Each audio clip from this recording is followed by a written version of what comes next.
Hello friends, नमस्कार। मेरे YouTube channel एडूवेब में आप लोगों का स्वागत है। आज हम सब्स्टिट्यूशन मेथड से मतलब प्रतिस्थापन विधि से समीकरण को कैसे हल करते हैं ये हम सीखेंगे। इसके पहले वीडियो में पार्ट 1 में मैंने आप लोगों को एलिमिनेशन जो मेथड है मतलब जो एलिमिनेशन मेथड से मैं आप लोगों को ऑलरेडी इक्वेशन को कैसे सॉल्व करते हैं ये मैं बता चुका हूँ। इस जो आज पार्ट 2 हम पढ़ेंगे इसमें हम सब्स्टिट्यूशन मेथड से एक समीकरण को कैसे हल करते हैं वो मैं आप लोगों को स्टेप टू स्टेप बताता हूं। तो चलिए हम शुरू करते हैं। यहाँ पर देख सकते हैं एक क्वेश्चन दिया हुआ है x + y = 7 है ना, और 2x - 3y = -6। ये हमारे क्वेश्चन है, ठीक है। तो हम इसको मान लेते हैं इक्वेशन नंबर 1 और इसको मान लेते हैं इक्वेशन नंबर 2। ध्यान से देखते जाइए। सब्स्टिट्यूशन जो मेथड है ये क्या है, जो एलिमिनेशन मेथड से भी बहुत इजी है। थोड़ा सा बस स्टेप को एक बार आप समझ लीजिए, है ना। मैंने 2-3 क्वेश्चन लेकर आप लोगों को समझा देता हूँ, बना देता हूँ, है ना। तो आप बिल्कुल समझ जाएंगे, बिल्कुल स्टेप टू स्टेप। इसमें क्या करते हैं, सब्स्टिट्यूशन जो मेथड है, कोई भी एक इक्वेशन को पहले हम ले लेते हैं। कोई भी आप चाहो तो जो इक्वेशन नंबर 2 है या इक्वेशन नंबर 1 है, किसी को भी आप ले सकते हैं। मैं आसानी के लिए जो आसान लग रहा है ना, x + y = जो 7 है उसको मैं यहाँ पर ले रहा हूँ, ठीक है ना, आप लोगों को समझाने के लिए। आप ध्यान से देखते जाइए। तो सबसे पहले हम इक्वेशन नंबर 1 को हम यहाँ पर लेते हैं, ठीक है। समीकरण 1 से क्या होता है, समीकरण 1 से, ठीक है, x + y = 7। इतना आप समझ गए होंगे, कुछ नहीं है। मैंने इक्वेशन नंबर 1 को यहाँ पर चुपचाप नीचे उतार दिया, ठीक है। तो इसके बाद क्या होता है, ये जो दो वेरिएबल हैं x और y, हम यहाँ पर सीधा x और y किसी को भी, चाहे x का या y का, हम डायरेक्ट एक वैल्यू निकाल देते हैं। या तो x बराबर कितना होगा या y बराबर, ठीक है। तो मैं इजी के लिए x को ले लेता हूँ, ठीक है जी। स्टेप टू स्टेप समझते जाइए। हमने सबसे पहले जो क्वेश्चन दिया है उसको हमने इक्वेशन नंबर 1 इक्वेशन नंबर 2 मान लिया, है ना। कोई भी एक इक्वेशन को हम नीचे में हूबहू लिख देते हैं। समीकरण हमने 1 से उसको ले लिया, पहले समीकरण 1 को, इक्वेशन नंबर 1 को। अब क्या करते हैं, यहाँ पर x का एक वैल्यू निकालते हैं, ठीक है। क्या होगा, x को मैं यहाँ पर रखूं तो x = हो जाएगा 7 - y, ठीक है। अभी ये हमारा x का पूरा वैल्यू, x का पूरा मान नहीं निकला है, क्योंकि इसमें क्या है, वेरिएबल भी है, कांस्टेंट भी है, ठीक है ना। अगर सिर्फ x का वैल्यू कांस्टेंट कोई भी होता है 3, 4, 5, 7 जो भी, तो x का पूरा वैल्यू यहाँ पर निकल गया। लेकिन इसमें क्या है, x के साथ x = 7 भी है और y भी है, कांस्टेंट भी है और वेरिएबल भी है। तो यहाँ पर एक सिस्टम इस तरीके से हम इसको कर देते हैं। सबसे पहले एक हमने इक्वेशन लिया, कोई भी, या तो y = 7 - x कर दीजिए या x = 7 - y कर दीजिए। मैंने x = 7 - y कर दिया। आप चाहो तो इसको आप इक्वेशन नंबर 3 भी कर सकते हो। इक्वेशन ही तो है ये, इक्वेशन नंबर 3। यहाँ तक आप बिल्कुल एकदम इजी है, समझ गए होंगे। ये है सब्स्टिट्यूशन मेथड, ठीक है। इसमें एक कोई भी वेरिएबल का पहले डायरेक्ट एक हमने वैल्यू निकाल देते हैं, x = 7 - y। अब ये जो आंसर आया है इसको किसी भी एक इक्वेशन में क्या करते हैं, सब्स्टिट्यूट कर देते हैं, प्रतिस्थापित कर देते हैं, उसको स्थापित कर देते हैं। यही आपका सब्स्टिट्यूशन मेथड है। समझ गए होंगे आप।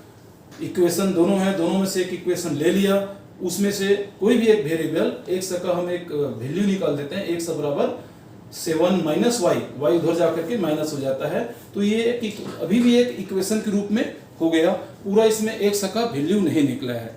अब क्या करेंगे, जो x का वैल्यू है 7 - y, इसको हमने तो इक्वेशन नंबर 1 को हमने एक बार हमने यूज कर लिया हमने।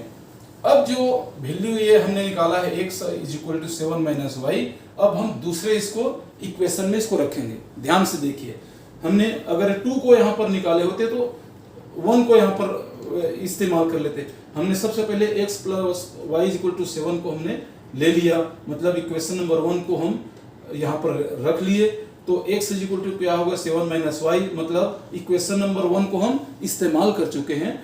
अब हम इसको इक्वेशन नंबर 2 में क्या करेंगे, जो x का वैल्यू है 7 माइनस वाई, इसको हम इसमें पुट कर देंगे। ठीक है, तो क्या होगा,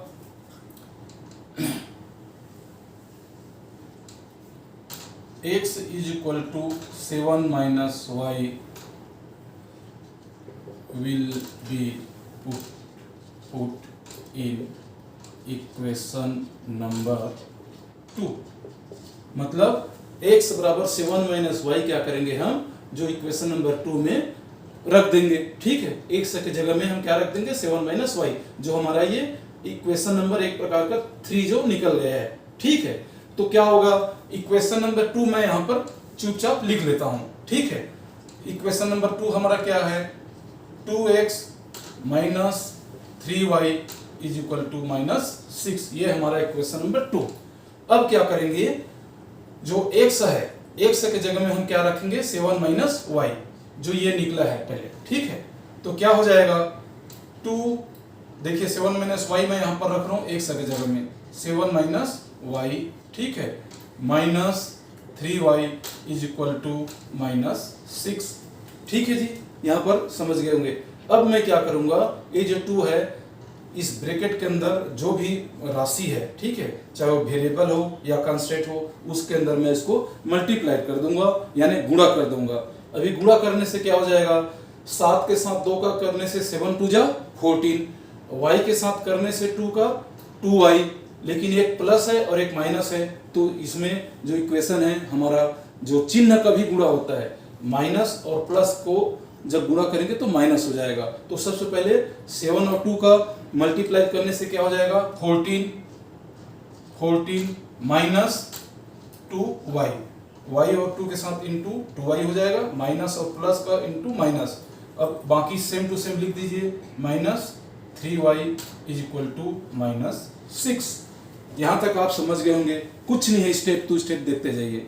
ठीक है, अब क्या करेंगे, जो वेरिएबल वाली चीज है आप लेफ्ट साइड में छोड़ दीजिए, जिसको हम बीज राशि बोलते हैं, जो ABCD XYZ आते हैं, उनको आप इधर रख दीजिए, क्योंकि उनका हमको वैल्यू निकालना है का। बाकी जो कांस्टेंट है, मतलब अंक वाली राशि है, उसको आप राइट साइड में ले जाइए। ठीक है, तो क्या हो जाएगा, देखिए minus 2y minus 3y is equal to minus 6, और जो 14 है उधर जाके, ये प्लस 14 है, उधर जाके क्या हो जाएगा माइनस 14। ठीक है, माइनस 14। ठीक है, या 2y और 3y क्या है, आपस में जुड़ जाएंगे, क्योंकि ये समान चिन्ह है, माइनस और माइनस। ठीक है, माइनस प्लस रहता तब एक दूसरे में से घट जाता है, डिवाइड हो जाता, सॉरी सब्सट्रैक्शन हो जाता। ठीक है, लेकिन यहाँ पर दोनों समान चिन्ह है, तो ठीक है, तो दोनों जुड़ जाएंगे।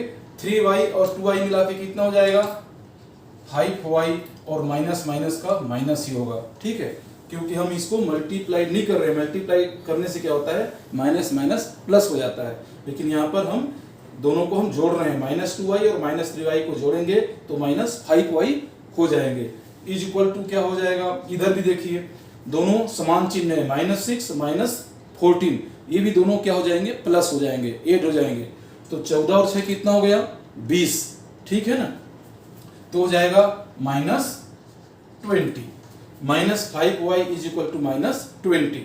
अभी नेक्स्ट क्या है ये देखिए, अभी नेक्स्ट इसको मैं इधर फिर से लिख रहा हूं, minus 5y is equal to minus 20, या हम अब हमको चूंकि y का हमको अब एक परफेक्ट वैल्यू निकालना है, ठीक है, कांस्टेंट वैल्यू निकालना है, जिसको हम अंक राशि बोलते हैं, जिसमें वेरिएबल वगैरह नहीं होना चाहिए। ठीक है ना, तो हम y का वैल्यू निकालेंगे तो क्या हो जाएगा, y is equal to minus 20 upon minus 5। ठीक है ना, माइनस 5 इसके साथ क्या है जी मल्टीप्लाइड है, मल्टीप्लाइड उधर जाकर के क्या हो जाता है डिवाइडेड हो जाता है, जो गुणा होता है इधर जाके क्या हो जाता है भाग हो जाता है। लेकिन जब पक्षांतर कर रहे हैं तो माइनस 5 उधर जाके अभी प्लस 5 नहीं होगा, क्योंकि ये इसके साथ डिवाइड हो रहा है माइनस 5 पूरा। ठीक है, इसलिए माइनस ही होंगे, याद रखिएगा। तो यहाँ पर आपस में देखिए, ये माइनस और माइनस यहाँ पर कट जाएगा, और 5 1 जा 5 5 4 जा 20, तो y इज इक्वल टू क्या हो गया 4। एक y का हमको वैल्यू ये निकल गया, ठीक है। y का वैल्यू 4 जो है ये क्या है कांस्टेंट है, मतलब एक परफेक्ट वैल्यू y का हमको निकल गया, ठीक है ना। अभी हमको x का वैल्यू नहीं निकला है, x बराबर तो 7 माइनस वाई है इधर, ठीक है ना। अभी क्या करेंगे y इज इक्वल टू 4 जो है, मतलब y का जो वैल्यू है 4, किसी भी एक इक्वेशन में रखिए, 1 में रखिए, 2 में रखिए, 3 में रखिए, आपको x का वैल्यू निकल जाएगा। लेकिन यहाँ पर देखिए इक्वेशन नंबर 3, इसको मैंने इसलिए माना है, यहाँ पर अगर y का वैल्यू रखते हैं तो direct x is equal to आपको वैल्यू जो कांस्टेंट होना है वो निकल जाएगा यहाँ से, यहाँ पर भी निकलेगा, बस इसको थोड़ा सा इसको हमको पक्षांतर करना पड़ेगा, ठीक है ना। यहाँ पर कुछ नहीं करना पड़ेगा, इक्वेशन नंबर 3 में रखने से x is equal to 7 minus y के जगह में 4 ये रख देंगे, डायरेक्ट x का वैल्यू यहाँ पर निकल रहा है, समझ रहे हो। तो हम क्या करेंगे, ठीक है ना, y इज इक्वल टू 4, ठीक है ना, समीकरण 3 में रखने पर, ठीक है, या इक्वेशन नंबर 3 में क्या करेंगे y इज इक्वल टू 4 हम रखेंगे। तो जो इक्वेशन नंबर 3 है आप इसको सबसे पहले लिख लीजिए, क्या है इक्वेशन नंबर 3, ठीक है जी।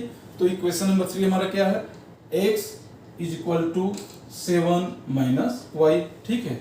y की जगह में हम क्या रखेंगे 4, तो क्या हो जाएगा x is equal to 7 minus 4, या x इज इक्वल टू 7 में से 4 जाएगा तो कितना बचेगा 3, ठीक है ना 3। तो ये हमारा x का वैल्यू परफेक्ट एक निकल गया कांस्टेंट रूप में, ठीक है ना। x इज इक्वल टू 3 और y इज इक्वल टू 4, यही हमको जो वैल्यू है x और y का हमको वैल्यू जो है हमको ज्ञात करना था। इसमें ये है सब्स्टिट्यूशन मेथड, ठीक है ना। ये क्या है, जो विलोपन विधि है हमारा एलिमिनेशन मेथड, उससे भी ये इजी है। हमने सबसे पहले क्या किया, x plus y equal to 7 और 2x minus 3y equal to minus 6, ये तो हमारा इक्वेशन हो गया। इस इक्वेशन में क्या करते हैं, कोई भी एक इक्वेशन को हम यहाँ पर ले लेते हैं, समीकरण 1 को हमने ले लिया इक्वेशन को। इसमें क्या करते हैं, सबसे पहले x का एक वैल्यू निकालते हैं, x बराबर प्लस वाई को उधर जाकर के माइनस वाई, या तो ये हमारा एक समीकरण 3 के रूप में हो जाता है, ठीक है, ही है इक्वेशन ही है ये भी।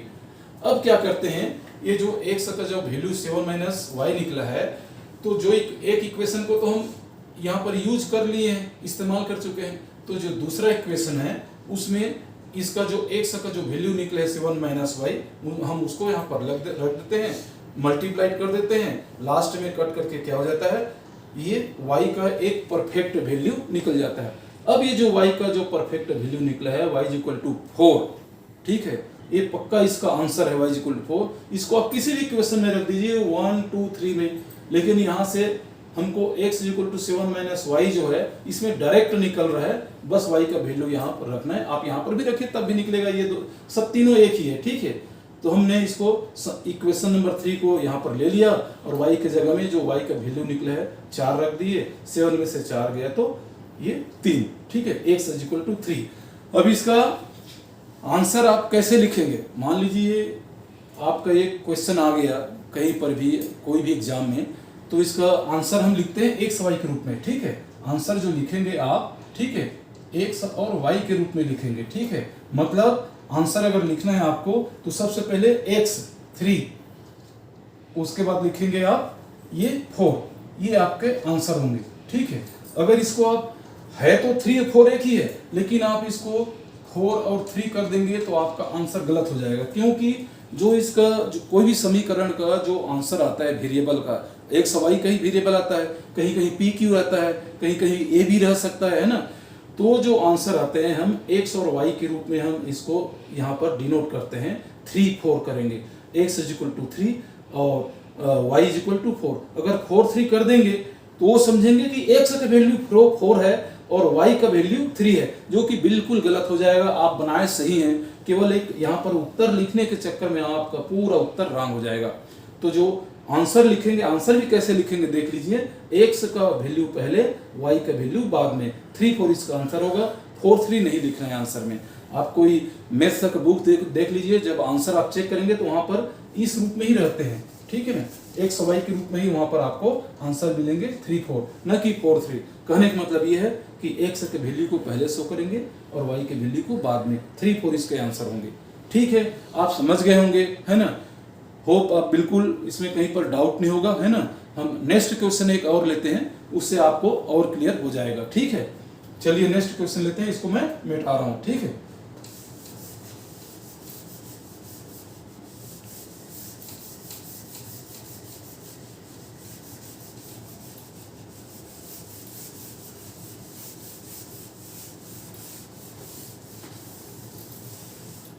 क्वेश्चन नंबर नेक्स्ट है, ठीक है, 3x plus y is equal to 13, 3x plus y is equal to 13, ठीक है, 5x minus 2y, 5x minus 2y is equal to 7। ठीक है, ये हमारे question 3x plus y is equal to 13 और 5x minus 2y is equal to 7।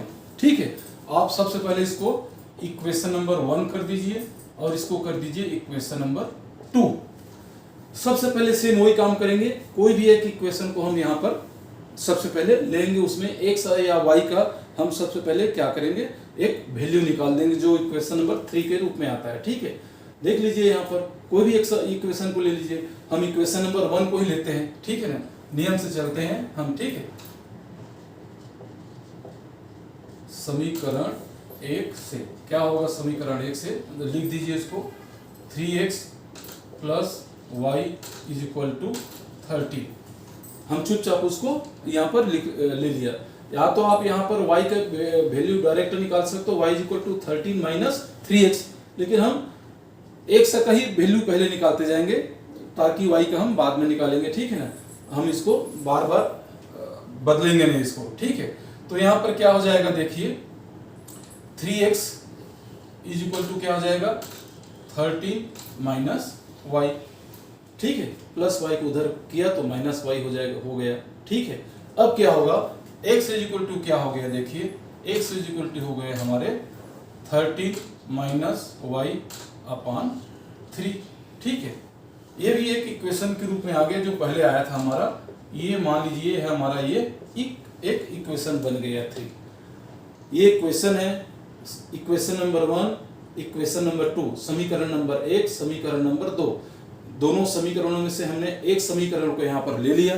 ठीक है, substitution method में ऐसे करते हैं, कोई भी एक इक्वेशन को पहले ले लेते हैं, उसमें से एक x या y जो वेरिएबल है उसका एक सिंपल एक वैल्यू निकाल देते हैं। अभी ये पूरा वैल्यू तो निकला नहीं है हमको कांस्टेंट के रूप में, इसमें कांस्टेंट भी है, वेरिएबल भी है, मतलब बीज राशि भी है, अंक राशि भी है। हमको तो चाहिए सिर्फ एक वैल्यू जो 4 या 5 या 6 या 1/2 इस तरीके से कुछ आए, तब वो वैल्यू होगा। अभी ये पूरा हमारा परफेक्ट वैल्यू नहीं निकला है, तो हम क्या करेंगे, अभी हमने इक्वेशन नंबर 1 को हमने क्या किया, इस्तेमाल कर लिया। अभी ये जो x is equal to 13 minus y upon 3 निकला है, इसको हम एक इक्वेशन नंबर 2 में ये वैल्यू को रख देंगे x के जगह में, x के जगह में 13 माइनस वाई अपॉन 3 सब्स्टिट्यूट कर देंगे। ठीक है, स्थापन कर देंगे, प्रतिस्थापित कर देंगे। ठीक है, सब्स्टिट्यूट कर देंगे। ठीक है, तो क्या लिखते हैं इसको इंग्लिश में, सब्स्टिट्यूट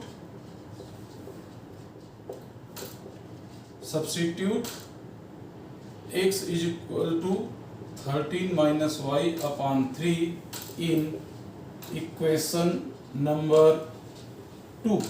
ठीक है, जो इक्वेशन नंबर 2 में x इज इक्वल टू जो x का अभी ये जो वैल्यू निकला है वो हम क्या कर देंगे, सब्स्टिट्यूट कर देंगे, वहां पर हूबहू प्रतिस्थापित कर देंगे, रख देंगे, यही सब्स्टिट्यूशन मेथड है। ठीक है, तो हमारा इक्वेशन, हम इक्वेशन नंबर 2 ले लेते हैं यहाँ पर। ठीक है ना, इक्वेशन नंबर 2 क्या है हमारा, 5x minus 2y is equal to 7। ठीक है, अब मैं इसको ऊपर में आप लोगों को बना के यहाँ पर बता रहा हूँ। ठीक है, यहाँ पर ठीक है, हमारा क्या है ये 5x minus 2y is equal to 7, ये हमारा इक्वेशन नंबर 2 है, ऊपर से मैं बता रहा हूँ। अभी x इज इक्वल टू हम क्या रखेंगे 13 माइनस वाई अपॉन 3। देख लीजिए x बराबर 5 इंटू ये है हमारा 13 माइनस वाई अपॉन 3, ठीक है, minus 2y is equal to 7, ठीक है। x के जगह में हमने क्या रख दिया, जो x का एक वैल्यू निकला है जिसको हम इक्वेशन नंबर 3 देख रहे हैं, वहां पर x equal to 13 minus y upon हमने 3 यहाँ पर लिख दिया और कुछ नहीं किया, ठीक है। नेक्स्ट क्या करेंगे, अभी हम ये जो 5 है, ठीक है ना, 5 का हम क्या करेंगे, इस अंदर में इसका मल्टीप्लाई कर देंगे, ठीक है। इसके अंदर तो क्या हो जाएगा, 13 के साथ 5 का करेंगे तो 13 5 जा 65 माइनस 5y अपॉन 3 है ना, minus 2y is equal to 7, ठीक है। देख लीजिए ये मैंने केवल मल्टीप्लाइड किया है, 13 पंचे 65, y और 5 के साथ इंटू करेगा तो क्या हो जाएगा 5y, लेकिन यहाँ पर माइनस है, यहाँ पर प्लस है, प्लस और माइनस का जो चिन्ह होता है वो माइनस हो जाता है, तो माइनस 5y अपॉन 3 माइनस, बाकी तो सब कुछ सेम है, minus 2y is equal to 7, ठीक है। अभी हम क्या करेंगे, ठीक है, अभी हम करेंगे जी ये जो चीज है दोनों को हम, है ना, दोनों को हम क्या करेंगे, इसको जोड़ेंगे, माइनस करेंगे एक दूसरे से, ठीक है। इसको पूरा को हम क्या करेंगे, एक दूसरे से हम इसको माइनस कर देंगे, ठीक है। कैसे करेंगे, 2y का अपान कुछ भी नहीं है तो हम इसको 1 लिख देते हैं, जिसका कुछ नहीं है उसका 1 होता है। किसी भी वेरिएबल के साथ जो कोफिशिएंट होता है, जो गुणांक होता है, कुछ नहीं है तब भी हम 1 लिखते हैं, किसी का अपान में कुछ नहीं है तब भी हम 1 लिखते हैं, 2y के बटे में कुछ नहीं है तो हम 1 लिख सकते हैं। अभी हम इसको क्या करेंगे, यहाँ पर इसको हम सॉल्व करेंगे। सॉल्व कैसे करेंगे, देखिए ये एक पूरा एक टर्म है और ये एक टर्म है, दो टर्मों को हम माइनस कर रहे हैं, तो ये दोनों का हम सबसे पहले एलसीएम लेंगे। एलसीएम ऐसी एक संख्या होती है, ठीक है, डिजिट होता है जो इससे भी डिवाइड हो जाए और इससे भी डिवाइड हो जाए, तो यहाँ पर 3 और 1 क्या होगा 3 होगा एलसीएम, ठीक है, एलसीएम, ठीक है। 3 जो है इस 3 से भी डिवाइड हो जाता है और इससे भी डिवाइड हो जाता है, तो 3 के साथ अगर ये डिवाइड होगा तो एक बार जाएगा, 3 1 जा 3, और जो आंसर आया 1 उसके साथ इन दोनों का मल्टीप्लाई हो जाता है, तो इनके साथ मल्टीप्लाई हो जाएगा तो वही होगा 65 माइनस 5y, ठीक है। अब देखिए अब इधर क्या होगा, ठीक है। अब ये 3 के साथ हमने 3 का डिवाइड दिया था तो 1 आया था, अभी 3 के साथ 1 का हम डिवाइड करेंगे तो कितना होगा, 3 बार में जाएगा, 3 में 1 का हम डिवाइड करेंगे तो 1 3 जा 3, 3 बार गया ना। ये जो आंसर आया है ऊपर जो न्यूमरेटर है 2y उसके साथ इसका मल्टीप्लाई होगा, ठीक है। तो 3 के साथ मल्टीप्लाई होगा तो क्या होगा 3 2 जा 6y, ठीक है। ये हो गया हमारा यहां पर, ठीक है। अब क्या हो गया ये, अब पूरा इसको मैं दोबारा लिखता हूं, है ना, दोबारा लिखता हूं 65 माइनस 5y माइनस 6y, ठीक है, इज इक्वल टू क्या हो गया ये 3, ठीक है, इज इक्वल टू क्या हो गया 7, ठीक है। अब कुछ भी नहीं है तो 7 अपॉन आप 1 लिख सकते हो, ठीक है। अब यहां पर क्या हुआ, आप चाहो तो ये 5y और 6y को यहीं पर आप डायरेक्ट हल कर सकते हो इसको, ठीक है। 5y और 6y क्या हो जाएंगे 11y, ठीक है ना, यहीं पर ये जुड़ सकता है, ठीक है। तो ये क्या हो जाएगा 65 minus 11y upon 3 is equal to 7 upon 1, यहाँ तक आप समझ गए होंगे। अब यहाँ पर क्या करेंगे, हम क्रॉस मल्टीप्लिकेशन कर देंगे। इस तरीके से जो सवाल आता है क्रॉस मल्टीप्लिकेशन होता है, इसके साथ इसका इंटू और इसके साथ इनका इंटू, ठीक है। तो इनके साथ 1 का इंटू करने से कोई फर्क पड़ेगा नहीं, ये यही रहेगा। मैं इधर लिख रहा हूँ थोड़ा मिटा करके, ठीक है। यहाँ से मैं शुरू कर रहा हूँ इसको, अभी मेरे पास जगह नहीं है, ठीक है। यहाँ पर आप समझ गए होंगे, ठीक है। यहाँ से मैं लिख रहा हूँ, ठीक है, यहाँ से, है ना। तो क्या होगा, ये आपका यहाँ पर आ जाएगा 65 minus 11y is equal to 21। अब 21 कहाँ से आया, 65 माइनस 11y में 1 का हमने इंटू किया था तो वही होगा सेम 65 माइनस 11y। अब 7 के साथ 3 का क्रॉस मल्टीप्लिकेशन हो रहा है, तिर्यक गुणा हो रहा है, तो 7 तिया 21, ठीक है ना, यही है और कुछ नहीं है, ठीक है। अब क्या हो गया, -11y is equal to 21 minus 65 plus 65, उधर जाके क्या हो जाएगा -65, ठीक है। अब क्या हुआ, 65 में से आप 21 को माइनस कर दीजिए, क्योंकि 21 में से 65 तो माइनस हो नहीं सकता, 21 छोटी राशि है, 65 बड़ी राशि है, तो 65 में से 21 को आप माइनस कर दीजिए, है ना। तो क्या होगा, 5 में से 1 जाएगा तो 4, 6 में से 2 जाएगा तो 4, ठीक है ना। ये हो गया हमारा 44, लेकिन ये क्या होगा, -44 होगा, साथ में जो बड़ी राशि होता है उसका चिन्ह भी यहाँ पर आता है, ठीक है। तो ये हो गया -11y इज इक्वल टू -44, ठीक है जी। अब क्या है, अभी मैं दोबारा ऊपर से आता हूं, फिर समझेंगे नहीं आप इसको, है ना।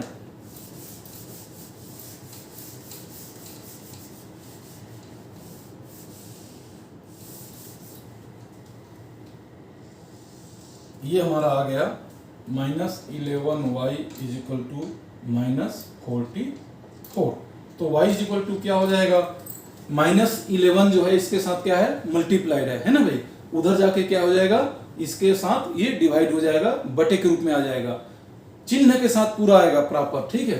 तो ये हो जाएगा -44 अपॉन -11, माइनस माइनस कट गया, 11 1 जा 11, 11 4 जा 44, तो हमारा अभी y इज इक्वल टू क्या हो गया, 4 जो है एक बिल्कुल परफेक्ट वैल्यू निकल गया y बराबर, ठीक है। अभी इसमें क्या है देखिए, कांस्टेंट राशि है, ठीक है, जिसको आप अचर राशि बोलते हो, ठीक है। इसमें कोई वेरिएबल नहीं है, x y z कुछ नहीं है इसमें, ये y इज इक्वल टू हमारा 4 एक बिल्कुल पूरा वैल्यू निकल गया। अब इस y इज इक्वल टू जो 4 है वैल्यू जो है y बराबर, इसको आप इक्वेशन नंबर 3 में आप रख दीजिए, तो x का डायरेक्ट वैल्यू निकल जाएगा। आप इधर भी रख सकते हो किसी में, ठीक है, यहाँ पर भी रखने तो यहाँ पर भी रख दीजिए। चलिए मैं ये क्या है, क्वेश्चन नंबर 1 में रखता हूँ, ठीक है, इक्वेशन नंबर 1 में रखता हूँ। आप लोग समझ रहे होंगे कि इसमें इक्वेशन नंबर 3 में क्यों रखते हैं करके, यहाँ पर x का वैल्यू डायरेक्ट निकलना है, y का हमारे को तो निकल गया है ना, तो यहाँ पर रख देने से सीधा x का वैल्यू डायरेक्ट निकल रहा है, जो आएगा वो x का ही वैल्यू होगा, ठीक है। यहाँ पर पक्षांतर करने की जरूरत नहीं होगा, लेफ्ट हैंड से right hand side, right hand side से लेफ्ट हैंड साइड, किसी भी जो राशि है, चाहे कांस्टेंट हो, है ना, चाहे वो वेरिएबल हो, उसको आपको पक्षांतर करने की जरूरत नहीं पड़ेगा, है ना। लेकिन मैं चलो इक्वेशन नंबर 1 में ही इसको y इज इक्वल टू 4 रख देता हूं, तब क्या होगा देखिए, इक्वेशन नंबर 1 है ना,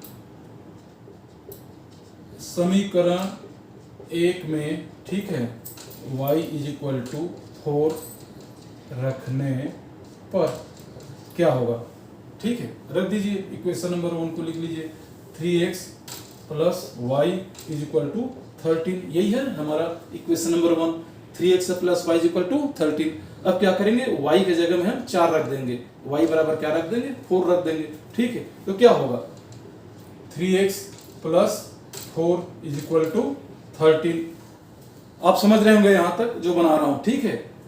उसके बाद क्या हो जाएगा, 3x इज इक्वल टू क्या हो जाएगा, 13 माइनस 4, ठीक है, प्लस पर उधर जाके माइनस 4 हो जाएगा, तब क्या हो जाएगा, 3x इज इक्वल टू 13 में से 4 गया, कितना होगा अब बताइए, है ना, 13 में से 4 जाएगा तो कितना हो गया, है ना, 9 4 13, क्या बचेगा आपका 9, ठीक है जी। तो x बराबर क्या होंगे,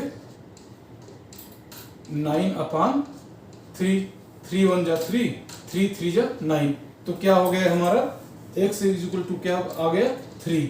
ये हमारा एक x का परफेक्ट वैल्यू बिल्कुल निकल गया, जो कांस्टेंट रूप में है, जो एक अचर राशि है, जिसको आप बोलते हैं 1 2 3 4 5 6 7 जो भी है, ये सब अचर राशि है ना। बाकी x y z p q r ये क्या है, सब वेरिएबल है, जिसको हम चर राशि बोलते हैं, जिसका वैल्यू चेंज होते रहता है। तो हमको y बराबर 4 निकल गया, x बराबर 3 निकल गया, तो सेम वही इसका आंसर क्या होगा, ठीक है। तो इसके आंसर को मैंने बताया था, अभी इधर लिख देता हूं मैं थोड़ा सा, इसको मिटा करके, है ना, चलो मिटाता नहीं हूं। हम आंसर को क्या करते हैं, x और y के रूप में हम इसको आंसर को लिखते हैं। x बराबर क्या आ गया 3 और y बराबर क्या है 4, ये आपके आंसर होंगे, आप इसको 4 और 3 नहीं कर सकते इसको, ठीक है। अगर 4 3 लिख दोगे तो समझेंगे कि x का वैल्यू 4 आया है और y का वैल्यू 3 आया है, जो कि पूरा बनाने के बाद आपका पूरा सब गड़बड़ हो जाएगा, ठीक है। इसलिए सबसे पहले x को यहाँ पर शो करते हैं, फिर हम y की वैल्यू को शो करते हैं, ठीक है ना। तो x = हमारे जो 3 और 4 है, यही हमारे ये वाला हमारा आंसर होगा पूरा, ठीक है। आप बिल्कुल एकदम स्टेप टू स्टेप मैंने बताया है, आप मेरे को लगता है कहीं पर आप लोगों को डाउट नहीं होगा, है ना।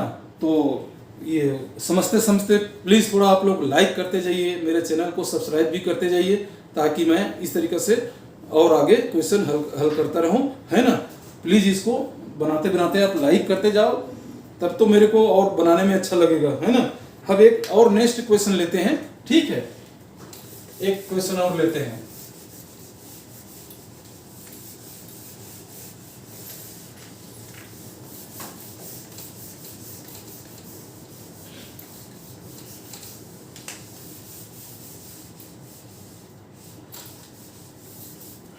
क्वेश्चन नंबर नेक्स्ट लेते हैं हम, ठीक है।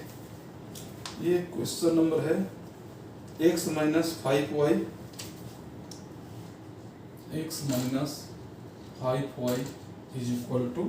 7 और 2x - 4y =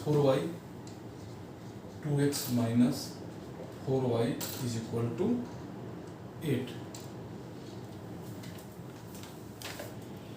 अब देखिए इसको, है ना, ये हमारा क्वेश्चन है, ठीक है जी। x - 5y = 7, 2x - 4y = 8। सबसे पहले हम क्या करेंगे, सबसे पहले इक्वेशन को हम मार्किंग कर देंगे, कैसे कि ये इक्वेशन नंबर 1 है और एक इक्वेशन नंबर 2 है। सबसे पहले ये आप करिए काम, ठीक है। तो हम इसको कर देते हैं इक्वेशन नंबर 1 और इसको कर देते हैं इक्वेशन नंबर 2, है ना। इसके बाद क्या करते हैं नेक्स्ट स्टेप, कि कोई भी एक जो सिंपल इक्वेशन है, जो बिल्कुल सिंपल है जो समीकरण, उसको सबसे पहले हम ले लेते हैं। यहाँ पर कोई भी को आप इक्वेशन नंबर 2 को लीजिए या 1 को लीजिए, हम इक्वेशन नंबर 1 को लेते हैं, यहाँ थोड़ा सिंपल लग रहा है, ठीक है। तो क्या हो जाएगा, हम लिखते हैं इसमें समीकरण 1 से।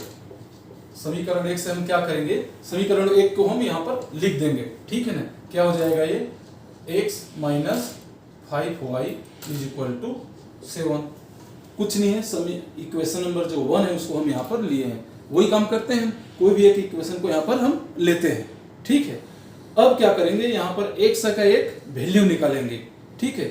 x को यहीं पर रख देंगे, बाकी चीज को हम उधर कर देंगे। तो क्या हो जाएगा, x = 7 + 5y। समझ गए होंगे, -5 उधर जाके क्या हो जाएगा, +5y। बस ये हमारा एक इक्वेशन नंबर, इसको आप 3 मान लीजिए, ठीक है। एक इक्वेशन ही तो है इक्वेशन के रूप में। अब क्या करेंगे, एक जो x = 7 + 5y जो आया है, उसको हम, इसको तो हम यूज कर लिए, है ना। अभी ये इक्वेशन नंबर 2 में x का जो वैल्यू आया उसको आप पुट कर दीजिए, सब्स्टिट्यूट कर दीजिए, है ना, प्रतिस्थापित कर दीजिए। यही तो सब्स्टिट्यूशन मेथड है ना भाई। इक्वेशन है, इक्वेशन नंबर 1 को हमने ले लिया, इक्वेशन नंबर 1 से हमने x का x नॉर्मल एक वैल्यू निकाल दिया। इसमें क्या है, इसमें कांस्टेंट भी है और वेरिएबल भी है, तो अभी ये पूरा का पूरा x का मान नहीं है। अभी ये x का एक नॉर्मल हमने एक वैल्यू निकाला, x = 7 + 5y। अब ये x = 7 + 5y को इक्वेशन नंबर 2 में x के जगह में हम क्या करेंगे, उसको हूबहू रख देंगे, सब्स्टिट्यूट कर देंगे, प्रतिस्थापित कर देंगे, ठीक है। यही प्रतिस्थापन विधि है, ठीक है ना। तो क्या करेंगे हम, ठीक है, हम लिखेंगे x = 7 + 5y, ठीक है ना, समीकरण 2 में रखने पर, ठीक है। इक्वेशन नंबर 1 को हमने इस्तेमाल कर लिया, अब इक्वेशन नंबर 2 को हम इस्तेमाल कर रहे हैं। तो आप x के जगह में 7 + 5y रख दीजिए, ठीक है। तो पहले सबसे पहले तो हम इक्वेशन नंबर 2 को हम उतारेंगे, अभी उतारे नहीं है ना यहाँ पर, है ना। तो ये हो जाएगा हमारा 2x - 4y = 8। ये हमारा इक्वेशन नंबर क्या है, 2 है। ठीक है, इस इक्वेशन नंबर 2 में जो x के जगह में हम 7 + 5y रखेंगे, जो x का हमारा एक वैल्यू निकला है। ठीक है, तो क्या हो जाएगा 2 × x के जगह में 7 + 5y, 7 + 5y है ना, -4y = 8। यहाँ तक समझ गए होंगे, है ना। कुछ नहीं है, x के जगह में हमने x का जो इधर वैल्यू निकला है 7 + 5y वो इसको रखे हैं। अब क्या करेंगे, ये 2 के साथ इसको हम पूरा अंदर में मल्टीप्लाइड कर देंगे, जो भी 7 + 5y के साथ। तो 7 के साथ 2 का मल्टीप्लाइड होगा, गुणा होगा तो कितना होगा, 7 दूने 14, 7 × 2 = 14। ठीक है, ये हो गया हमारा 14 प्लस क्यों आएगा, इधर भी प्लस है इधर भी प्लस है, प्लस और प्लस का मल्टीप्लाइड प्लस ही होता है। 5 और 2 का 5 × 2 = 10 और y का y 10y, 14 + 10y -4y = 8। ठीक है ना। अब क्या करेंगे, y को हम यहीं पर रख देंगे, 14 को हम उधर ले जाएंगे, क्योंकि हमको y का एक परफेक्ट वैल्यू निकालना है। जो y हमारे वेरिएबल है, y का वैल्यू हमको निकालना है। तो क्या हो जाएगा 10y - 4y = 8 - 14 plus 14 right hand side में जाकर के -14 हो जाएंगे। ठीक है, तो क्या हो गया, ठीक है 10y में से 4y जाएगा। ठीक है, तो 10 में से 4 गया तो कितना 6y। ठीक है ना, तो ये हो जाएगा 6y = 6y जो है प्लस होंगे, क्योंकि 10y जो है बड़ा है, इधर का जो चिन्ह है प्लस है, बड़ी राशि का जो चिन्ह है प्लस है। ठीक है, तो बड़ी राशि में से छोटी राशि माइनस हो जाएगा, है ना। तो ये क्या हो जाएगा 6y = अब यहाँ देखिए 8 में से हमको 14 को माइनस करना है, तो 8 में से 14 तो माइनस हो नहीं सकते, तो हम 14 में से 8 हम माइनस कर देंगे, तो कितना होगा 6 आएगा। लेकिन जो 14 का जो सिंबल है, जो चिन्ह है वो माइनस है, तो हमेशा बड़ी वाली जो राशि होता है उसके चिन्ह को हम लिखते हैं। तो 14 में से 8 गए तो 6, लेकिन -6, समझ रहे हो, -6। ठीक है, 6y = -6, तो y = क्या हो जाएगा -6/6। ठीक है, ये 6 और y आपस में क्या है, मल्टीप्लाइड है, 6 उधर जाकर के डिवाइडेड हो जाएगा। अब क्या होंगे 6 × 7 = 6, 6 × 7 = 6 बराबर क्या होगा -1/1 बराबर -1। ठीक है, तो हमारा हो गया y = -1। एक हमारा बिल्कुल पूरा का पूरा y का वैल्यू एक कांस्टेंट के रूप में निकल गया, y का वैल्यू हमको पूरा पता चल गया। ठीक है, समझ गए होंगे हम। क्वेश्चन में से हमने क्या किया, सबसे पहले इक्वेशन नंबर 1 को हमने ले लिया। इक्वेशन नंबर 1 से हमने क्या किया, एक x का हमने एक वैल्यू निकाल लिया 7 + 5y, -5y को उधर जाकर के +5 हो गया। अब ये जो x = 7 + 5y है, इसको हमने क्या किया, एक इक्वेशन नंबर 2 में हम इसको सब्स्टिट्यूट कर दिए, प्रतिस्थापित कर दिए, रख दिए इसमें x के जगह में। बाकी उसके बाद 2 का मल्टीप्लाई कर दिए, है ना, और y का वैल्यू हमारे को इस तरीके से -1 निकल गए। अभी जो y = -1 आ गया, अभी हमको y का तो वैल्यू निकल गया, अभी हमको x का भी तो वैल्यू चाहिए, है ना। तो x का वैल्यू आप डायरेक्ट यहाँ पर रख सकते हैं। अगर यहाँ पर रख देंगे 3 में, तो क्या होगा, x का सीधा वैल्यू निकल जा रहा है, x बराबर।